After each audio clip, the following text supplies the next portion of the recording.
Well, hey, everybody, welcome back to the KGB, where today is gumbo.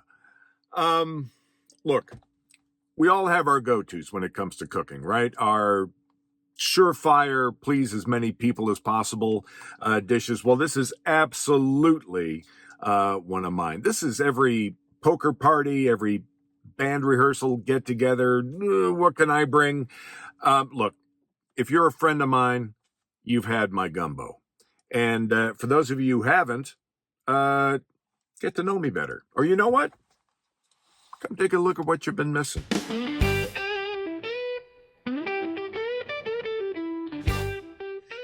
We get to use the nice kitchen today. The nice kitchen. Actually, this is just a set. We built it this morning out of 2x4s and some old scrap drywall you had, right? Might be a few bugs in the system, but we did put it together in half an hour.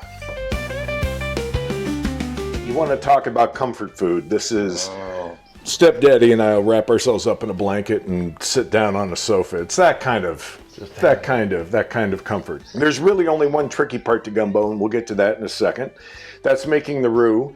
The one thing I do like to do when I'm making gumbo is I like to have everything prepped, because once this starts to go, you're going to want everything cut up. So it's like stir fry. Yeah, it's like stir fry. Have everybody ready to go. It's like Cajun stir fry. Maybe that's a thing. Maybe that's our restaurant. Oh, dude. Cajun stir fry. Oh, I can $1 million idea. So, for most Cajun dishes, you start with the what they call the Holy Trinity. If you're not familiar, that is onion, green pepper. There you go, onion, and some celery. That we're going to cut up.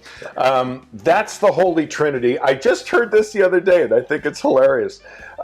That's the Holy Trinity, and garlic is the Pope. Oh! Which I've never start with a green bell pepper. Sure. And then you want to take the onion, or you want to take... I love to cut an onion. I don't know if you've been watching. Howard Johnson prep cook right here. For like 3 months. Howard Johnson prep cook. My very first job was at a dinner theater keeping the buffet full. Oh. So I was that's a fun job too. I was a food boy, which is a lousy title. It's a lousy food boy. title. We came up with a title for ourselves. We were food. What did we call ourselves? I feel like I need to make a phone call to my buddy. Did you want to catch any of this? It's very subtle. Very subtle. If it looks a little sloppy and haphazard, it's because it is! Okay, so here you go. Look at this. Green bell pepper, how lovely. These lines here are actually the ribs. So if you want an easy way to do this, cut between the ribs. Oh my gosh, look at you. You're not cutting the hat off and then decoring it. You're taking the walls out. Cut the, and then you can go back and, fix all your nice knife little errors. And then look at this. You have this nice little thing that you can throw away. Terrarium. Yeah. But we don't like to waste, so we're going to cut that off as well. Excellent. That's going in the garbage. We're going to chop up this green pepper here, but it all doesn't have to be even. Yeah. You just... Look at him tucking in his fingertips, folks. This is a guy... Pro tip, tuck in. Not this.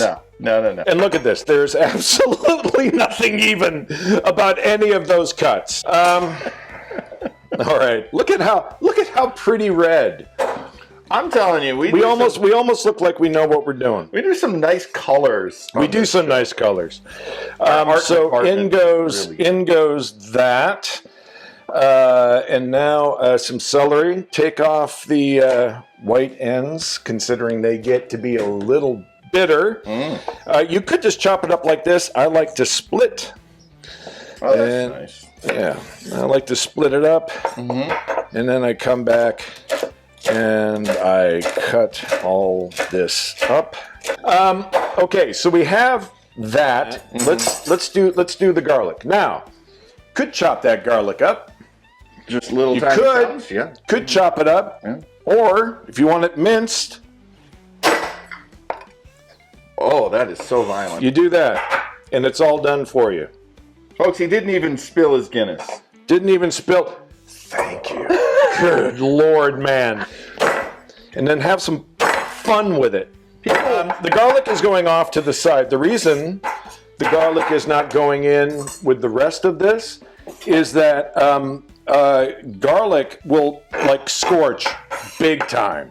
And so what we're going to want to do once the roux gets going, we're going to put the vegetables in. They're going to sweat out. Everything's going to get to a temperature where we're not going to ruin the garlic by putting it in. Howard Johnson, would you like to cut the onion? Oh, let me cut the end. Are you going to give me your phone or no? Oh, I can give you my phone.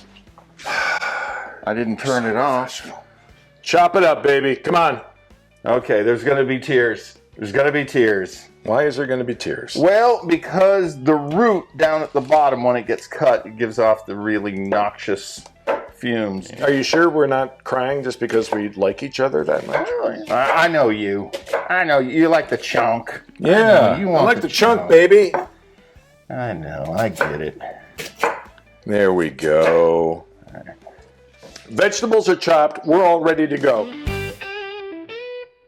So all the roux is, it's equal parts flour and oil. I'm using canola oil just because it has a high smoke temp. You add the flour and you cook it down till it gets to a nice dark color and gets all that flavor and aroma. But here's the thing, it's really easy to burn a roux and you don't want to do that. So pick a temperature that you can handle. I'm going to put this, I have half a cup of oil already in the pot. I have half a cup of flour here. We're going to heat the oil up a little bit. I'm going to start this on medium. Once the oil in here starts glistening a little bit, we're going to add the flour and then we're going to start to make a roux. Whisk, flour. Now here's the thing, when you start a roux, keep it moving because it's really easy to burn. In goes the flour. So we're going to get to a point here very quickly that is, well, obviously it's a white roux. For a gumbo, this is all going to start to change color. And this is going to take a little bit. We're going to get to a really dark, almost caramel color. All right, so here we go. So, oh, that's a nice color. So we're starting now. Things are, yeah, things are starting to happen here. And so this is going to take as long as it takes, folks.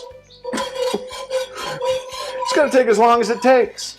This is a manageable temperature. My first roux, I swear to God, I had the heat cranked up like on high, and the roux was out of control. Literally, this is like molten sugar once it gets going. Yeah.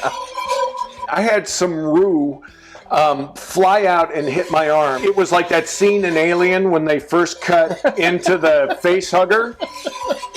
And the blood drips down and it starts going through all the floors. Like, it burned me so bad, I swear it felt like it went all the way through my arm. Good Lord. And I still have a scar from that, from decades ago. All right, here we go. Now things are starting to kick in here a little bit. You start to smell it after a while. You get that really nice things are happening smell. Yeah, we're getting into that nice caramelly color. Yeah. Yeah, I'm calling it. Now, in go the vegetables. The Trinity. And so what's going to happen now are these vegetables are going to sweat out a little bit. Get nice and I'm going to switch to a spoon.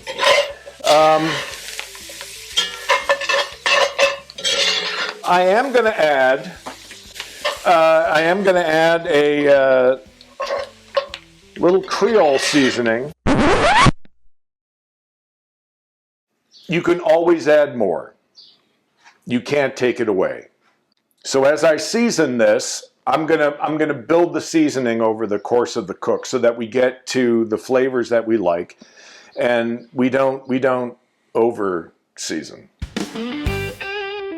So now this has salt in it, so this is gonna help sweat things out. So we are just gonna let this go a little longer. Then we'll add the garlic. We are definitely getting there. I think we can add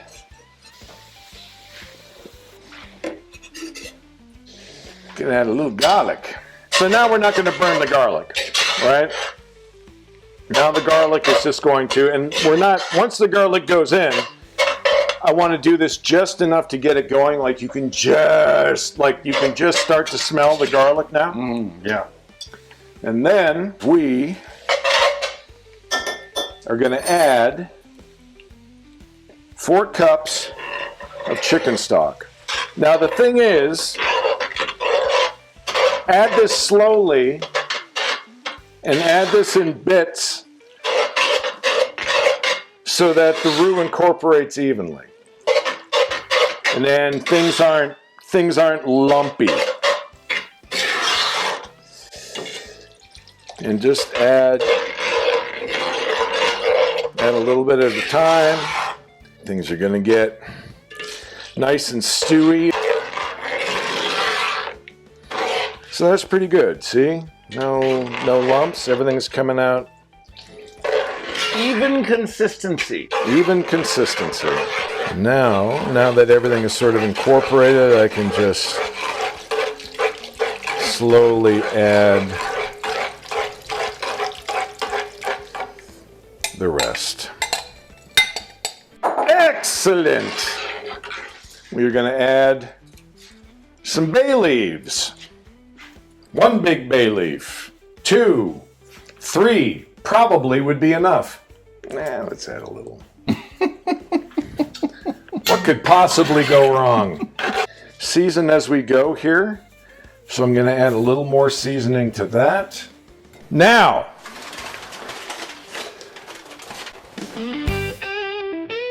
before I came over here today,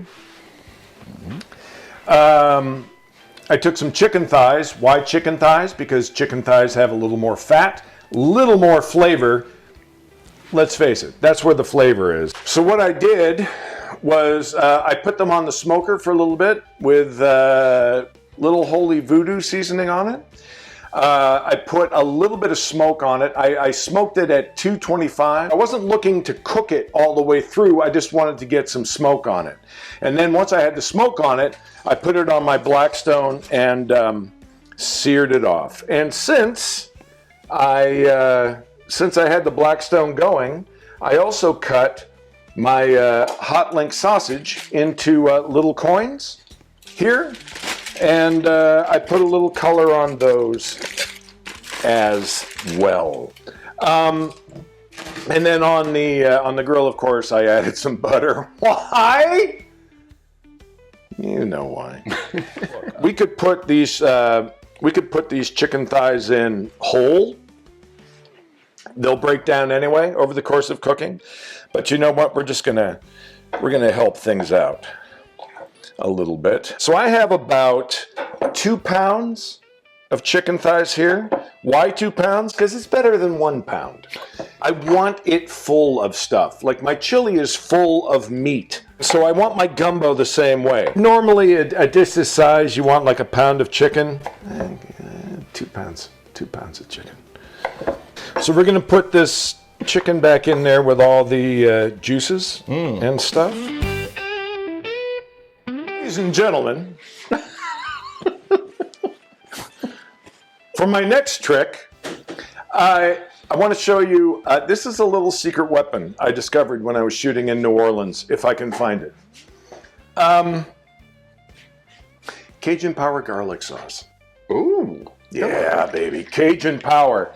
I'm going to add a good swirl of Cajun Power. Get that garlic sauce in there. Sure. Oh my goodness! I'm happy. It does smell amazing in here. It does smell amazing in here. Too bad you guys can't smell it.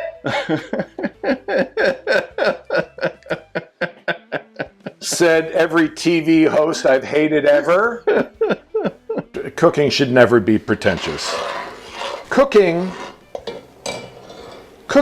ladies and gentlemen, should just make people happy. That's all it should do. Okay, so we've got this up to a nice little boil now. So let's add our meat. Look, see how It's so plentiful. it's so plentiful. And Oh yeah, get that good juice in there. Oh yeah. get all that butter and The drippings. Okay, I have officially entered the zone of I can't wait to eat this. we're going to bring this up to a boil, and then we're going to reduce this to a simmer, and then we have like 3 hours to drink. To drink and tell stories of gumbo's past. By the way, gumbo, always better the next day. I know some of you are saying, he put in too many bay leaves. I know that. I know you're sitting at home. I know you're sitting at home saying, that's too many bay leaves. Okay. All right. I'll see you at the end of the cook. Master Technical Nutritional Engineers in charge of feeding the masses. That's what it was. That's the title we gave ourselves. All right, Master Technical Nutritional Engineers in charge of feeding the masses. Replenish. Gary, if you're watching, I bet you're proud of your boy. All right, I would consider this bringing it up to the boil. Yeah, that looks like a good boil. Let's see if we can find a simmer.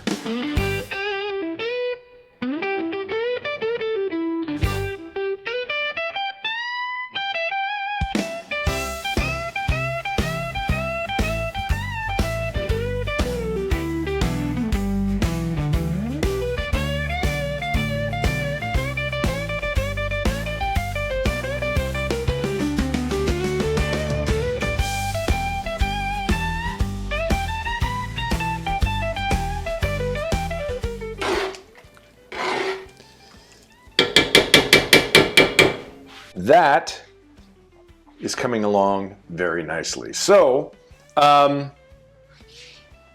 because you can never have enough protein, shrimp, pound of shrimp. I'm going to marinate these a little bit, season them up, and then they're going straight into the gumbo about 5-10 minutes right before we're ready to serve. So they won't overcook. They'll be just the right amount of shrimp-iness. So what we're going to do, we're going to use a little more of this Cajun Power. And we're not going to go crazy with this, but we're going to give it enough. We're going to do a little bit of seasoning, not a lot. And then we'll just be sure this is all nicely incorporated. We're going to cover this up into the fridge, and we'll come back in an hour and plate this sucker up. All right, so coming down the home stretch. Fresh beer, fresh shrimp. Gumbo's been simmering for about 3 hours, so now we're just going to add the shrimp. Why did I bring it down here when it's going here? All right, here we go. In it goes. Fantastic. Shrimp is going to cook. This is going to take literally no time at all. But look how everything is coming together. Let's get some green tops from the green onions for a little garnish. Little garnish. Say, that's a lot of garnish for two people. All right, here we go. This is where we want it to go. Right? Shrimp is cooked through. You can see the chicken thighs, the chicken meat is starting to break down. This is perfect. Let's plate this sucker.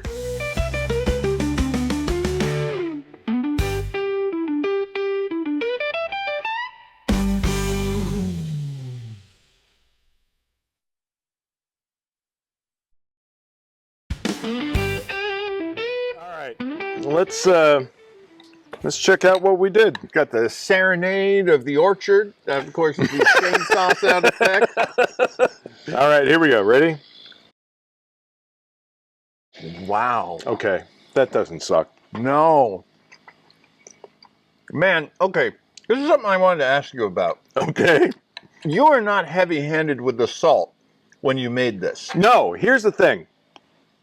This actually goes back to my time in Charlie when I lost the weight. I cut the salt out of my diet, cut the sugar out of my diet, cut the sugar out of my diet. And so I stopped cooking with salt. Realized I didn't miss it. I mean, but here's the thing, though. I mean, it's not like there's no salt in here. The salt from the chicken stock is in here, right? The salt from the sausage and stuff is in here, and there is salt. There is salt in this. Right. What I find interesting about this gumbo is that it sneaks up on you. Like every time I try it, like the first bite, I'm like, oh, I didn't season it enough, and then it comes at you. It catches up with you. This is the international sign for seasoning creeping up on you. It cycles. Really happy with this. I think this goes on the menu, right? For sure. So, yeah, we have our first stew for the menu. Little Louisiana stew. Little. You know, we never did give the name of this. This is actually chicken sausage and shrimp gumbo. A little taste of New Orleans. You ever work in New Orleans? I should know the answer to this, but I don't. Have you ever worked in New Orleans? I worked a couple of times doing what we call industrials. And it's basically when like the sales force of a corporation goes down to a beautiful place, New Orleans. And they're going to have like golf during the day, maybe some sailing. Right. Then they have a big dinner, and then there's a show. And I was one of the performers in the show. Okay. And they were orthopedic surgeons. And so I remember it starts in black, and then my friend Gary is playing piano, and he's like dun dun dun dun dun dun dun dun dun dun dun dun dun, and I'm like, orthopedic surgeons, blah blah blah blah blah blah blah. Now you were in New Orleans. You shot something there. I was in New Orleans. I've shot a few things in New Orleans. Yeah. My very first trip into New Orleans, I honestly thought was going to be my last. I'm playing the bad guy. As sometimes would happen. As the bad guy, you get the crap kicked out of you, right? So I found myself like going over bridges, and I was getting kicked off boats, and always winding up in the water, like out in the bayou somewhere. Oh Lord! Where you can't see anything. So I'm in the water waiting for action, and I'm looking around, and the stunt coordinator up top goes, "What are you looking for?" I said, "Well, a set of eyes right now." And he goes, "Don't worry about that. It's the snakes you got to worry about." Now I'm getting nervous, and he goes, "Yeah, normally before a shot, we'll set off some primer cord to scare everything away, but," and I said, "But not now." And the guy went, "Eh," which I always thought would be the perfect thing for my tombstone. Here lies Eric Kramer. Kramer's Grill and Bar.